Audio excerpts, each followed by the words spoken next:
ও বলে যে প্রেম করে পরে বিয়ে করলে হালাল হয়ে যায়। আরে ভাই, একটা গ্লাসের মধ্যে তুমি মদ ঢালছো, মদ খাইছো, হারাম না হালাল? পরে তুমি একই গ্লাসে ধুয়ে পানি ঢেলে খাইছো, হালাল না হারাম? তো আগে যে মদ খাইছো ওটা হালাল হয়ে গেছে? গ্লাস তো একটা, গ্লাস কয়টা?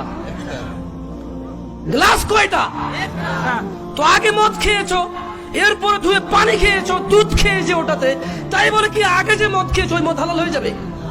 তদরূপ মেয়ে একটা বিয়ে না করে সম্পর্ক রেখেছো, হারাম।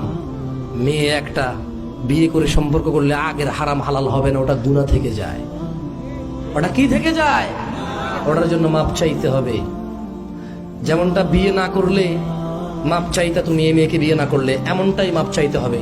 এই মেয়েকে বিয়ে না করলে যেমনটা গুনাহ, এই মেয়েকে বিয়ে করলো আগের অন্যায়গুলো একেবারে শতভাগ সেম অপরাধ। ভাই আমার, ভাই আমার, লা ইউজনি জানি হিনা ইউজনি ওয়া হুয়া মুমিন। কোন জানাকারী জানা করে না মুমিন থাকা অবস্থায়। সিদ্ধান্ত তোমার।